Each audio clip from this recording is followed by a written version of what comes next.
Praveen sir ಅವರು ಆಗಿರಲಿ, ಇವತ್ತೇನು UPSC ಕ್ಲಿಯರ್ ಮಾಡಿದ್ದಾರೆ, ಅವರು ಎಲ್ಲೋ ಓದಿ ಯಾವುದೋ ಪ್ರತಿಷ್ಠಿತ ಕಾಲೇಜ್ ಸ್ಕೂಲ್ಗಳಲ್ಲಿ ಓದಿದವರಲ್ಲ. ನಮ್ಮ ಮಧ್ಯೆ ಇರುವಂಥ ಜೂನಿಯರ್ ಕಾಲೇಜ್ ಆಗಿರಲಿ, ಇಲ್ಲಿನ ಹೊಸಮನೆ ಬಡವನದಲ್ಲಿ ಸ್ಕೂಲ್ ಆಗಿರಲಿ, ಇಲ್ಲೇ ಓದಿ ಇವತ್ತು ಆ ಮಟ್ಟಕ್ಕೆ ಹೋಗಿದ್ದಾರೆ. ಸೊ ಇಲ್ಲಿನ ಗ್ರಾಮೀಣ ಭಾಗದಿಂದ IDSG ಕಾಲೇಜಲ್ಲಾಗಿರಲಿ, ನಮ್ಮ ಸರ್ಕಾರಿ ಪ್ರಥಮ ಮಹಿಳಾ ಕಾಲೇಜ್ ಆಗಿರಲಿ, ಅಥವಾ ಜೂನಿಯರ್ ಕಾಲೇಜ್ ಆಗಿರಲಿ, ಅಥವಾ ಇಲ್ಲಿನ ಪ್ರೈವೇಟ್ ಸ್ಕೂಲ್ ಆಗಿರಲಿ, ಈ ಥರದಲ್ಲಿ ಓದ್ತಿರೋವಂಥ ಯಂಗ್ ಸ್ಟೂಡೆಂಟ್ಸ್ಗೆ ಕಾಲೇಜಲ್ಲಿ, ಡಿಗ್ರಿಲಿ, ಅವರಿಗೆ ಯಾಕೆ UPSCಗೆ ಬರಬೇಕು ಅಂತ ಅದೊಂದು ಹೇಳೋದಾದ್ರೆ ನೀವು. ಮೊದಲಿಗೆ ಚಿಕ್ಕಮಗಳೂರಿಂದ ಕಮ್ಮಿ ಜನ ಆಗ್ತಿದ್ದಾರೆ ಅಂತ, ಅದಕ್ಕೆ ಒಂದು ಅವೇರ್ನೆಸ್ ಕ್ರಿಯೇಟ್ ಆಗಬೇಕು ನಮ್ಮ ಚಿಕ್ಕಮಗಳೂರಲ್ಲಿ. ಯಾಕೆ UPSC ಅಂದರೆ, ನೀವು ನಿಮ್ಮ ಲೈಫನ್ನ ಚೆನ್ನಾಗಿ ನೋಡ್ಕೊಳೋದಾದರೆ ಬರೀ IT ಹೋದರೆ ಸಾಕು. ಬಟ್ ಸಮಾಜದಲ್ಲಿ ತುಂಬ ಸಮಸ್ಯೆಗಳಿದೆ. There is only one life ಅಂತ ಅಂತೀವಿ. ನಾವು ಬದುಕೋದ್ರ ಜೊತೆಗೆ ಸಮಾಜ ಹೆಂಗೆ ಬದುಕುತ್ತೆ ಅಂತ ನೋಡಬೇಕು. ಸಮಾಜದಲ್ಲ ಸಂಕಷ್ಟಗಳಿಗೆ ಆ್ಯಸ್ ಅನ್ ಆಫೀಸರ್ ಆಗಿ ನಾವು ಪರಿಹಾರ ತಂದ್ಕೊಡ್ಬೋದು ನಮ್ಮ ಕೈಲಾಗಿ ಇದನ್ನು. ಹಂಗಾಗಿ ಸಮಾಜದಲ್ಲಿರೋ ಸಮಸ್ಯೆಗಳನ್ನ ನೀವು ನೋಡಿರ್ತೀರ, ಬಟ್ ಅದನ್ನು ಇಗ್ನೋರ್ ಮಾಡ್ಕೊಂಡು ಹೋಗಿರ್ತೀರ.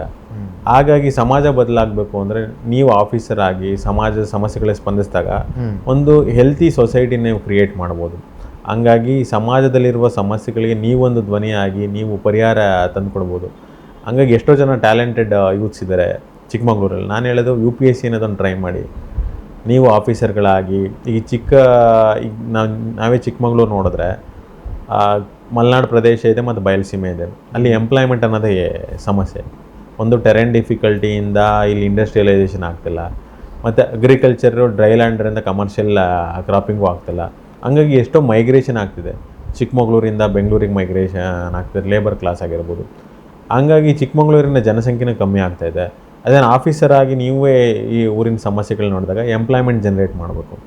ಎಂಪ್ಲಾಯ್ಮೆಂಟ್ ಜನ್ರೇಟ್ ಆದ್ಮೇಲೆ ಸರ್ಕಾರದಿಂದನೇ ಯಾರೋ ಅಧಿಕಾರಿ ಬಂದ್ಬಿಟ್ಟು ಇಲ್ಲಿನ ಸಮಸ್ಯೆ ಏನು ಅಂತ ನೋಡಿ, ಇಲ್ಲಿನ ಪೊಟೆನ್ಷಿಯಲ್ ಏನು ಅಂತ ಐಡೆಂಟಿಫೈ ಮಾಡಿದಾಗ ಎಂಪ್ಲಾಯ್ಮೆಂಟ್ ಜನ್ರೇಟ್ ಮಾಡ್ಬೋದು. ಒಂದು ಸೆಲ್ಫ್ ಸಫಿಷಿಯೆಂಟ್ ಡಿಸ್ಟ್ರಿಕ್ಟ್ ಮಾಡಬೇಕು ಅಂದರೆ ಒಂದು ಅಧಿಕಾರಿ ವರ್ಕ್ ಮಾಡಬೇಕು. ನೀವು ಈ ಎಲ್ಲ ಸಮಸ್ಯೆಗಳು ನೋಡಿರ್ತೀರ. ಒಂದು ವಿಕಸಿತ ಭಾರತ ಅನ್ನೋ ಒಂದು ದೊಡ್ಡ ಕಲ್ಪನೆಗೆ ನೀವೊಂದು ದನಿ ಆಗ್ಬೋದು ಅನ್ನೋದು ನಂದು.